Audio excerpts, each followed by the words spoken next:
Hello friends, we'll be discussing the concept of factors of production now.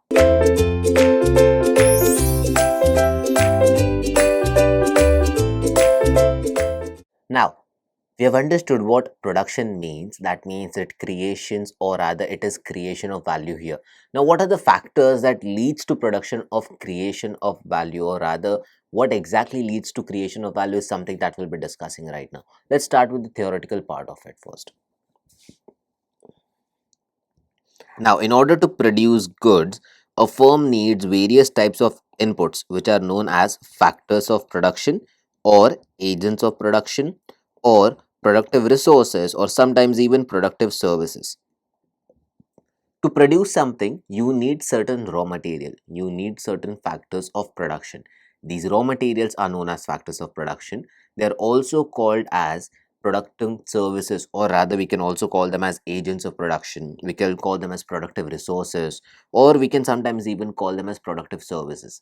Without these productive resources, without these productive services, these inputs or rather the output cannot be created at all, the output cannot be made at all. So for every input that you're making or for every input that you're doing here, it needs to have certain output. But if there is no input, that means no factors of production are there. What exactly will you be producing? That's the question. So in economics, the factors of production are divided into four categories. Now these factors of production in economics are divided into four categories. Let us understand those four categories here. The first will be land, second will be labor, third will be capital, and the fourth will be entrepreneurship. So these are the four factors of production. You need land, you need labor, you need capital, and you need entrepreneurship. So you need land first of all to understand or rather to set up that factory to produce certain things. You cannot produce it at home unless and until it is a small capital or rather it's a small organization. But if it's a big organization like a car manufacturing country, do you think or rather for any car manufacturing unit, do you think it is produced at home? Of course not. There is a plant, that is a factory that is set up, and for factory or rather setting up a factory you need a land basically. Now apart from land, chalo, assume that you have the land with you, you have already set up a factory there. You need labor to work on that, you need certain manpower to handle that kind of production, to handle that kind of massive demands and orders, so that the supply can be generated or other supply can be made even to the demand, so that whenever demand comes, supply goes on like that. So the inflow and outflow should go in hand. For that same reason, you require a specification of labor here. Now, you have land, you have labor. How are you going to pay for the production cost? How are you going to pay the labor expenses? For these things, or rather for any expense that is required, or for any working thing, to regularize these things, or rather to make the production happen day on day, you need certain amount. That amount is known as capital. And the last part is, or rather the last part that is required apart from all these three major important things, is the entrepreneurship.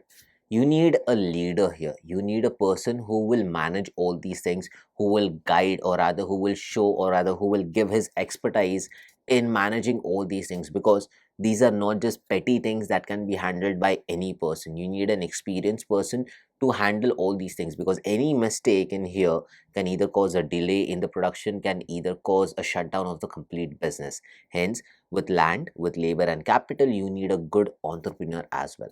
Let us understand about all these 4 points in details now.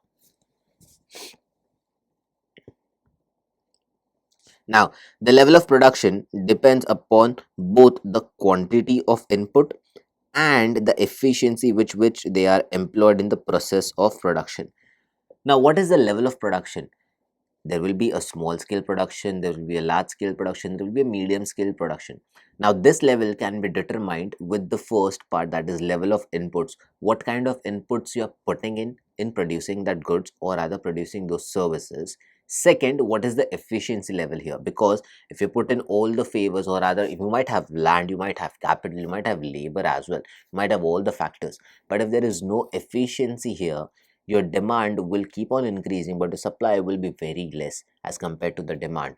That will cause lack of interest in your organization, there will be zero funding to you. So you need to understand with both these aspects whether you are absolutely ready to go ahead with this kind of favor whereby you need to increase your liability or rather you want to create more of asset side. To create more of asset side, you need to understand that this labor, this land, and this capital, or rather this entrepreneurship, requires a lot of support in efficiency terms. So all these things need to be efficiently and optimizedly used here. So this is the first point. It is also noteworthy that economic growth of a country in a way represents its productive capacity, which in turn depends upon the technology and the amount of productive resources. Now, any country grows with the kind of efficiency its labor shows. But apart from the efficiency of the labor, it is also necessary to understand what kind of technology you're using. Are you using a single level technology or an outdated technology? Because there the efficiency will be very low.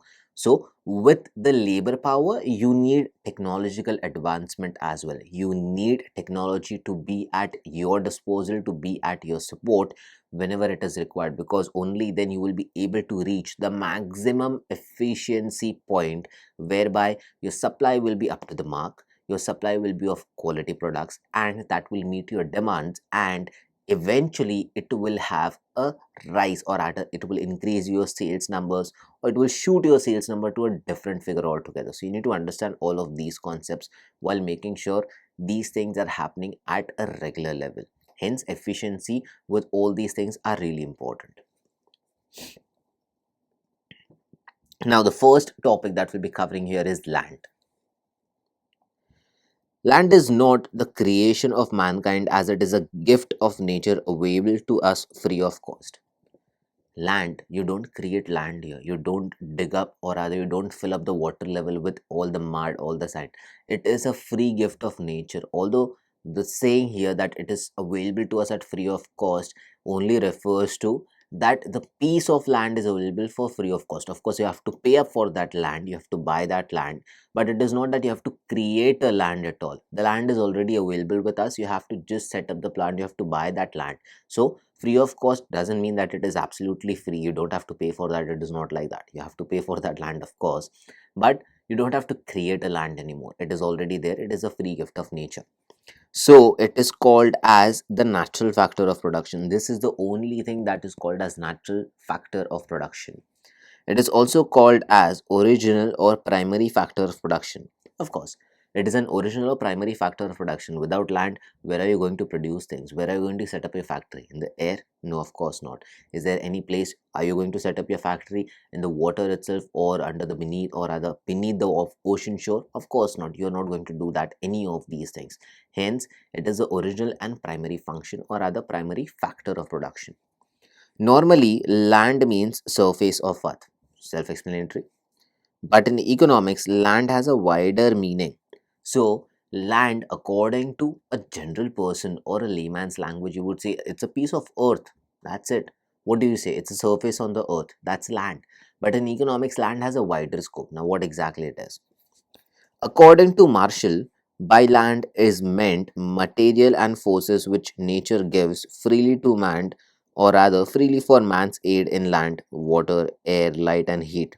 Thus, land is a stock of free goods of nature, as it is the sum total of those productive resources which are provided free of cost by nature to us. That is to say, those resources on which human efforts have been expended to make them actually usable in a productive process. So this is a very big definition, but you just need to understand that land is nothing. It is a free gift of nature that gives us, or rather that is based or formed on the basis of the air, water, heat, light, etc. All these five elements of earth, and rather all these five elements through which the universe is formed, land is one part of that itself. So this is a free gift of nature that is available to us, and we set up a factory on that, we set up a plant on it, and everything is done based on that thing. Hence, that is called as the primary or the original version of factor of productions here. Land has certain distinguishing characteristics which include the following. Now, this land has certain distinguishing features. What are those features now? First, supply of land is perfectly inelastic, that is, it is not fixed in quantity. First feature is that supply of land is perfectly inelastic. Why? It is because there is absolutely no level of land, or rather there is no thing that okay, this land is only fixed, you have only this much of land available with us. Hence it is completely inelastic. The total quantity of land cannot be increased or decreased with human efforts. Why? Is because now that we know, if you see earth as a total structure, you have 79% of water level, or rather water content, around the earth, or on the earth you have 79%. That means if you see out of 100% of the total earth's composition, 79% is water. So the rest that is remaining, that is only land. So with this restricted land, you know that it is completely inelastic. You cannot stretch it at all. It is completely inelastic here. Hence the prices are fixed, the land is fixed, and within that land itself you have to make all the things. You have to set up your residential, you have to set up a factory, you have to make all the entertainment purposes where people can work only on this percentage of population, or rather this percentage of land that is freely available to us. Now the second thing refers to land is a primary factor of production. Just discuss that. Third thing refers to land is a passive factor of production. It cannot produce anything on its own. It need helps of labor, capital, and entrepreneurship. Land is not an active factor of production. It may be original or it may be a primary factor, but it is not a passive. It is not an active one. It is a passive one basically, because it requires support of labor, capital, and entrepreneurship to produce certain things. It cannot produce anything on its own unless and until it is only trees, or rather for that also you have to put in the seeds. So that is a normal factor thing. Now land is perfectly immobile factor. Labor you can move, capital you can move, entrepreneur can absolutely move, but land is an immobile factor. You cannot move land from one place to here, or rather from one place to another. Can you say that you can move India as a country from this continent to different continent? Of course not. It is not portable. Hence land is an immobile factor of production. Now economic reward for the use of land is rent. What is the economic reward? This means what is the monetary term that can be used to deal with land? That will be rent here. So you rent a land. That means you take a land on rent, or rather you buy that rent, or rather you pay that much of rent. So you can either buy that much of land for setting up your own plant, or you can also rent that much of land to set up your own plant, and once the production is done, you can close down that complete setup and you can give the rent out, or rather you can give that rent to some other person, or rather you can take that land out of the possession of that producer and give it to someone else. Now the next factor refers to labor, the aggregate of human physical and mental effort used in creation of goods and service. It is an average of human mental and physical health, or rather human mental and physical efforts to produce certain goods and services. Humans are mentally involved in getting that job done, physically involved to get that perfect good produced here. Hence mental and physical both efforts are required of these humans, which are known as labor. Next is capital. Capital includes things like tools, machines, and other things that a business uses in order to produce their goods and services. Capital doesn't just include money, it includes the tools and services which are brought from that money, or rather which are bought with those money itself. Now these machines, these tools are used so that you can go ahead and produce certain goods and services that can be supplied further to meet the consumer's demand. At some level, all companies rely on their capital in order to run successfully. Some or the other level, all these companies that we're talking about, they rely on these things. They rely on this specific factor itself to make sure that the company keeps on running. Now, the next one will be entrepreneurship. Entrepreneurship consists of three major functions. First, coordination. Second, management. And third, supervision. You know, when we used to go in school, or when we used to do schooling, we used to have a monitor in our class. That monitor used to supervise, that monitor used to go ahead and further understand, or rather he used to maintain the decorum of the class. Just like that, the entrepreneur does three things. First, he coordinates. He coordinates on all the aspects that he needs to do. Like if these raw materials are not available, then he'll coordinate with the vendors to get it done. Coordination with all the aspects, all the participants, or all the parts of the business, so that everything, it's like a spider web. So basically his coordination is like, imagine a spider-man throwing webs here and there just to hold all the things together. You have just two hands, you cannot go to every department and hold it back. So at one single point of time he has to throw these webs on all these departments so that it can hold it together and make them work just like a team, and all these departments should work like a team here. Next is management. Along with coordination, now that we are throwing webs here and there, this coordination brings up the rise of management. So the better the control on all these department by this specific person, the better the management will be. And the next one will be supervising. Supervising is, or rather supervising refers to that all these departments are working in sync. If it is not, then none of the supply, none of the production will ever happen in the desired way here. Now, the next part that we'll be discussing about entrepreneurship is the skill management. Now, using these skills, the function of an entrepreneur is to bring the required factors together, making them work harmoniously. As we said, or as we discussed, that it is his lookout to make sure that all these departments are working in sync. Now, it is the lookout of the supervisor, or rather, it is the lookout of the entrepreneur itself to hold this department together and make them work in one sync or harmoniously itself. Now, classification of factors of production, that is, input can be classified into two groups. What exactly two groups are, or rather, what are these inputs? What are these factors of production that can be classified into two groups now? The first thing is fixed factors, that is, or fixed inputs. These things are supposed to go in every month, every time. There is no exception for these kind of factors. Next one will be variable factors, things that can change, things that may or may not be required. It depends on situation to situation. These are variable factors. Now, fixed inputs. So basically, fixed input in economic sense are those whose supply is inelastic and in short run, and therefore they are used for a fixed quantity in short run. Now, fixed input refers to quantities that are supposed to be used in the short run, whose supply is inelastic. That means you cannot stretch it. These are required in this much quantity. These are the things that are required.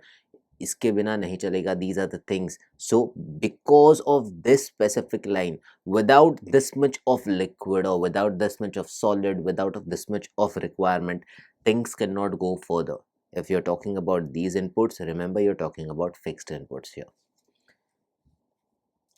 Variable factors. Variable factors in economic sense are defined as one whose supply is in short run is elastic. That means if this much is not available right now, of course, okay, we can manage that thing. When this kind of thing happens, now make sure that you're dealing with variable factors then. Now, these includes labor, raw material, and so on. Quantity of these factors can be changed, that is, it can be increased or decreased in the short run according to the requirement of the firm. Now, labor, or rather that we're talking about, that means these labor and raw material. So, labor and raw material are a part of variable factors. So, you can change, you can increase the quantity of labor, you can decrease the quantity of labor as well, depending on the kind of production. If you don't have that much of demand, why would you be producing so much of goods? Why would you be selling so much of services when there is no demand at all? Hence, you can increase or decrease the demand of these things, and that's the reason we are talking about that this specific thing can help you do a lot of many things. So basically what we spoke about right now gives you a complete idea about what factors of production are, how things are supposed to work, and how exactly things will be working when it comes to fixed and variable inputs. What exactly inputs are, what are the four categories of inputs that we're talking about, and how exactly things work here. Now after this we'll be understanding the concept of theory of production, but right now this is only that we have to discuss when it comes to factors of production. So this is all for the video. Thank you.